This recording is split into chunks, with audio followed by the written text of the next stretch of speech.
This is Find Your Dream Job, the podcast that helps you get hired, have the career you want, and make a difference in life. I'm your host, Mac Pritchard. I'm also the founder of Mac's List. It's a job board in the Pacific Northwest that helps you find a fulfilling career.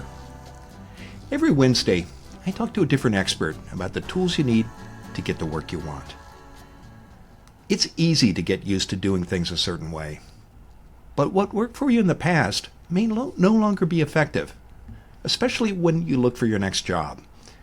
Wendy Dukes is here to talk about old networking habits you need to drop. She's the director of the Early Careers Program at the Forté Foundation. It's a nonprofit organization that launches women into fulfilling and significant careers. Previously, Wendy worked in career development at Purdue University, Management Leadership for Tomorrow, and the University of North Carolina's Business School. She joins us from Indianapolis, Indiana. Well, let's jump right into it, Wendy. You say networking habits can start early. Where do most people learn how to network? I think most people learn how to network from just watching others do it. Some people, it can happen naturally, but I started networking, believe it or not, in high school. High school is about that time where you start to make friends and then you start to make more friends. And when you think about it, that is networking. Maybe you want to get into a club, or it could be running for a school position and you're reaching out to different people. You're reaching out to various individuals on the school staff to ask for help. That's networking. And so it does start really early. And I think it's something that each of us probably have never thought about before. These are skills that you've had for a very long time. Okay, so they start early, and networking habits, whether they're bad or good, why do they stay with us so long? Wendy, why is it hard to shake these habits?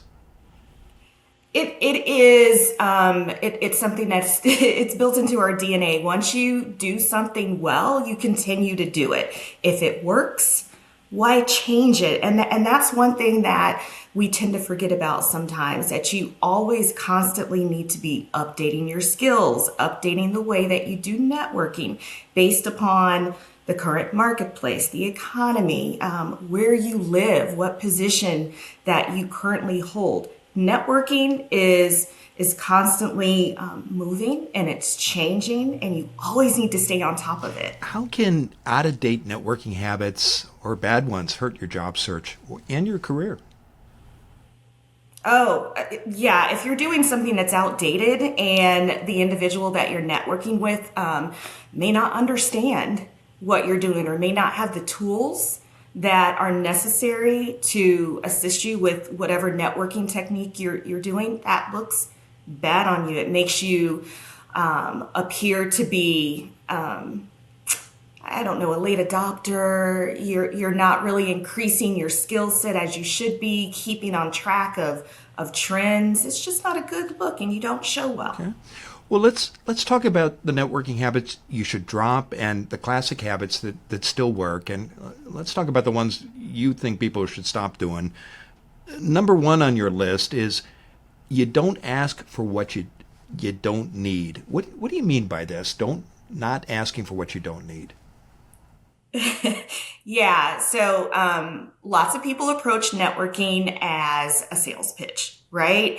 And so at times when people are networking, it takes them a long time to lead up to what they actually want. That could be an email, a conversation in a coffee shop, or it could be a Zoom call.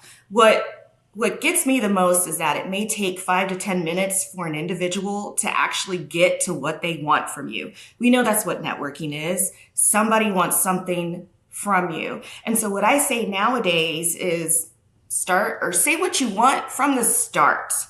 It's almost very similar to what consultants do. Consultants will deliver what their recommendation is, and then they'll provide the supporting documentation or supporting information that goes along with their recommendation. And so when you're doing networking, say what it is that you want, and then provide your supporting information that goes along with that. I think a lot of people are just really time stretched right now, and we do have the greatest technology available to us. So get to the point, say what you need, and don't beat around the bush with And it. what stops people from doing that, Wendy? Because we've all been in that meeting where the conversation goes on for 15, 20, 30 minutes. You start and you got to go, and then the ask emerges. Why? What stops people from doing that in the first couple of minutes? Yeah, I think a lot of people are either afraid to do it, they don't want to appear as if they're being rude, or not offering something in return. And that is the key. You can ask for what you want, but also offer something in return. You don't want it to be just you trying to get something from an individual. You also want to create a benefit for them too. But what I say is that if you go in there with confidence and you know what it is that you want, and you can demonstrate that by the way that you ask. It's not coming across as rude, it's coming across as thoughtful. And how do you not come across as rude? You mentioned confidence, being direct. Are there other tips so that you can make your request promptly, directly, and politely? Yeah, and I think, a lot of people could preface it by saying, I understand that you're probably pressed for time, so I want to make our conversation quick. And with that, you can go right into what your ask is. If you just set the tone, then the other person will understand, oh, they're not rushing through this. They're being cognizant of my time. And so if you set the precedence for the conversation, it will not come across as rude, but again, being thoughtful. You mentioned offering something in return. How can you determine before the conversation what you might provide to the person you're meeting with that will be of value to them? Oh, great question. Do your homework. So please do not meet with someone or network with an individual that you don't have an idea what their background is. And this is where LinkedIn, it is the greatest tool that's available to anyone when it comes to networking. Find out what it is that they do. Find out if you have any commonalities. Find out, where they attended school. That's usually the first thing that I do. I want to see, what do I have in common with them? Who do I know that they might know? Do they have a similar experience that I have in my background? And so with that information, I can come to the conversation prepared to kind of break the ice at first by saying something like, oh, I see that you know so-and-so. Or, oh, in my case, I would say, oh, you're a Boilermaker. You attended Purdue. That's great. When did you attend? And putting that up first during the conversation can make an individual feel at ease. They feel rapport with you because you share a common interest. Yes, and I should mention to viewers that Wendy and I bonded over my Uncle Al, who was a Boilermaker a long time ago, back in the 1940s. So, but let's get back to you and your expertise, Wendy.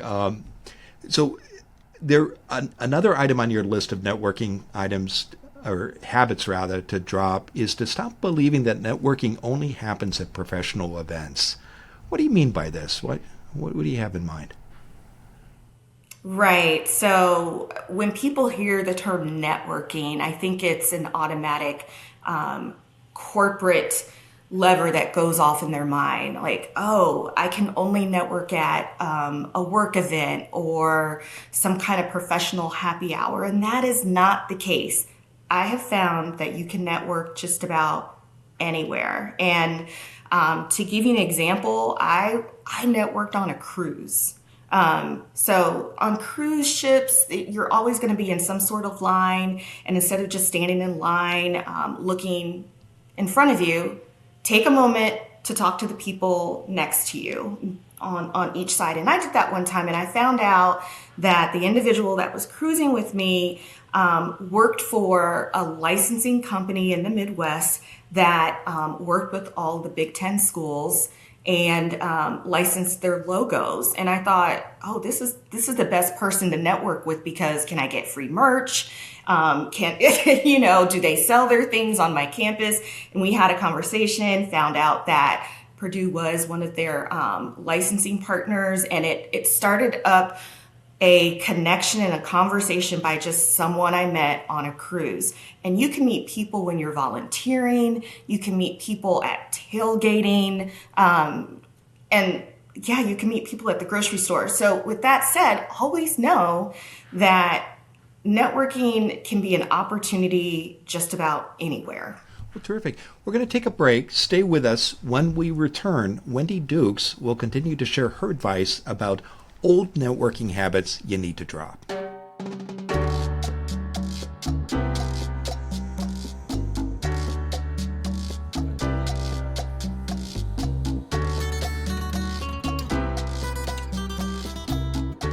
We're back in the Max List studio. I'm talking with Wendy Dukes. She's the director of the Early Careers Program at the Forté Foundation. It's a nonprofit organization that launches women into fulfilling and significant careers. Previously, Wendy worked in career development at Purdue University, Management Leadership for Tomorrow, and the University of North Carolina's Business School. And she joins us from Indianapolis, Indiana.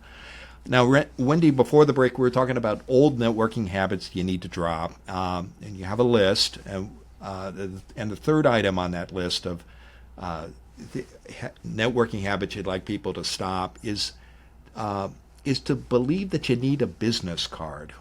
Wendy, why is a business card obsolete?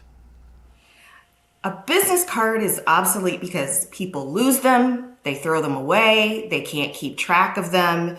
And I mean, where do you keep them nowadays? So the best thing that you can do for yourself is one of two things. The first thing that I recommend is to have your information in your phone. So have yourself as a contact in your phone. This works particularly well if you have an Apple phone, an iPhone, because when you meet someone, all you have to do is tap their phone and your information transfer over to their phone automatically.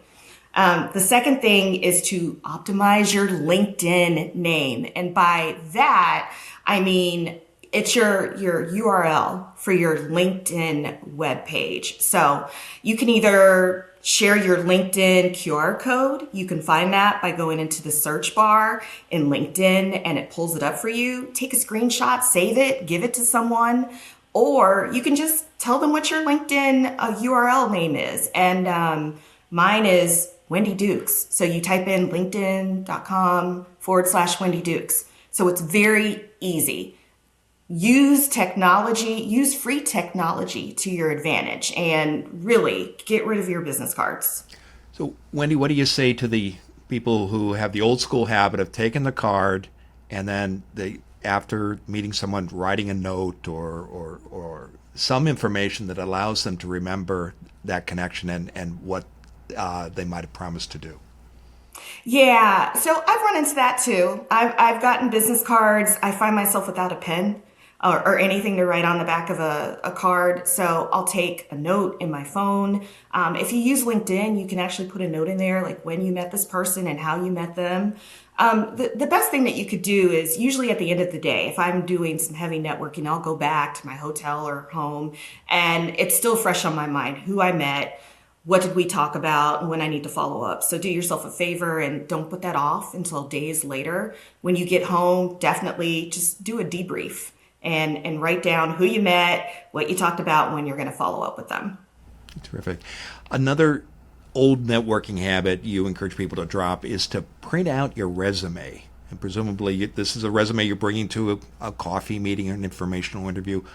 Why shouldn't you do this anymore, Wendy? Yeah, well, it wastes paper, number one. Second thing is a lot of our resumes are probably no longer on one page. They're probably going to 2 pages, hopefully not 3. But even when you go to career fairs, a lot of companies don't even want your resume anymore. They want you to scan a QR code and get into their system that way. So that is the number one reason why you do not need a resume at an interview, at a career fair. Companies do not want them anymore.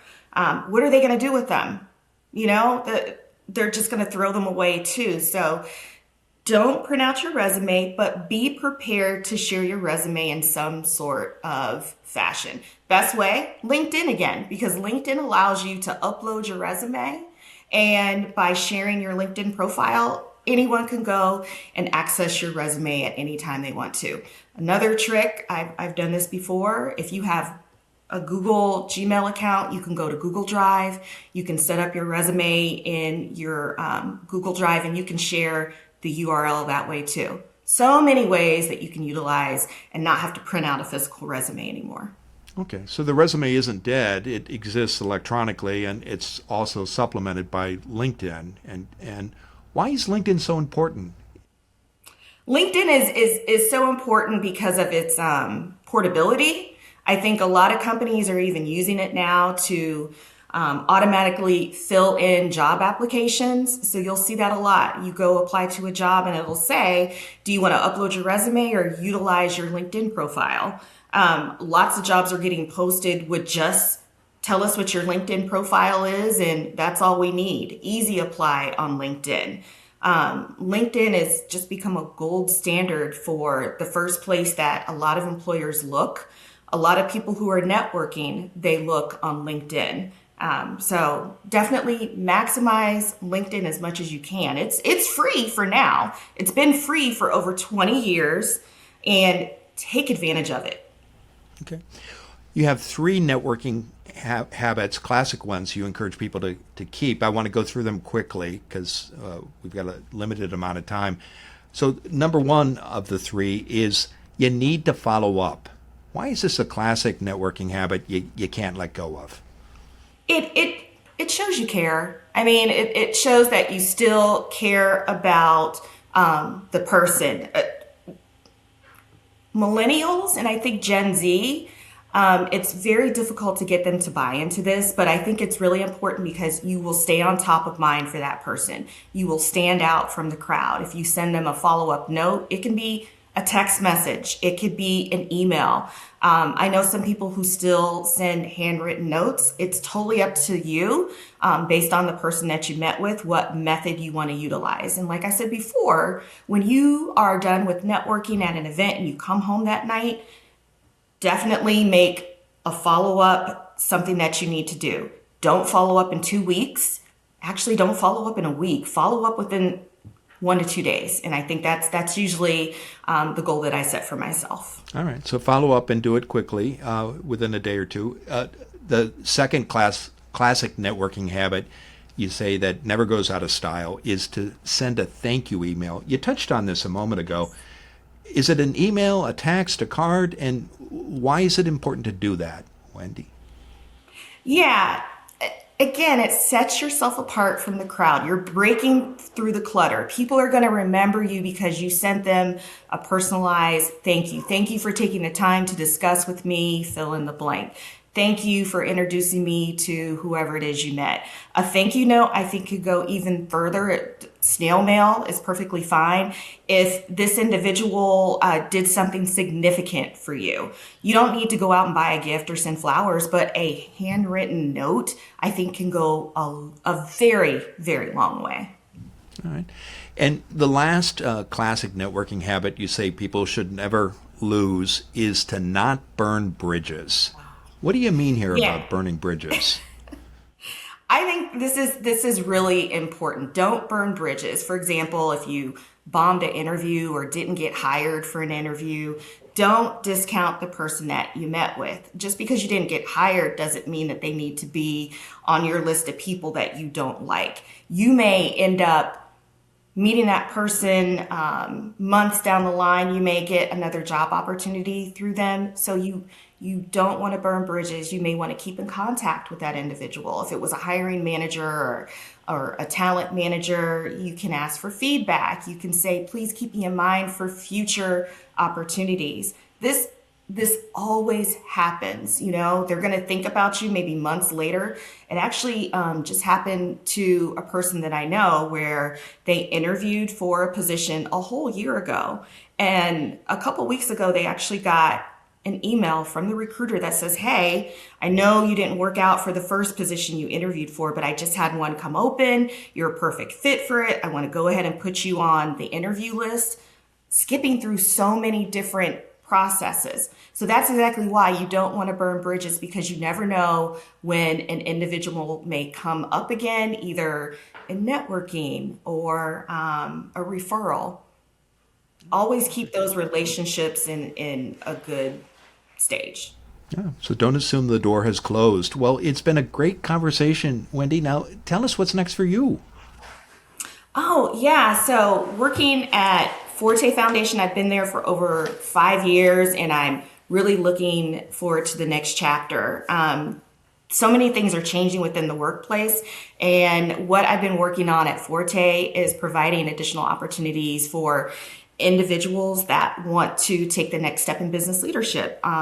What we're looking at now is focusing on the younger crowd. So, believe it or not, some of us are nearing retirement age. Some of us may be pivoting to different types of jobs, and guess who's taking those over? It's millennials and it's Generation Z. So I'm focused on early careers, and you know what? There's so much work to be done with getting college students in the right frame of mind when it comes to going after a career search. Things are so different now. They're starting to use Claude. So that's what's next for me. Terrific.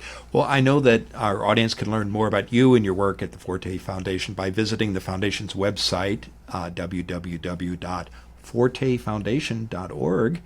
And you also invite listeners and viewers to connect with you on LinkedIn. And when you do reach out to Wendy, I hope you'll mention you heard or saw her on Find Your Dream Job.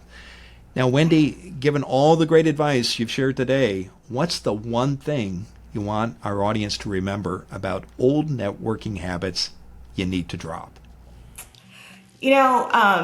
Years and years ago, someone shared this with me, and I tell it to everybody that I meet when it comes to networking. It's not about who you know, it's who knows you.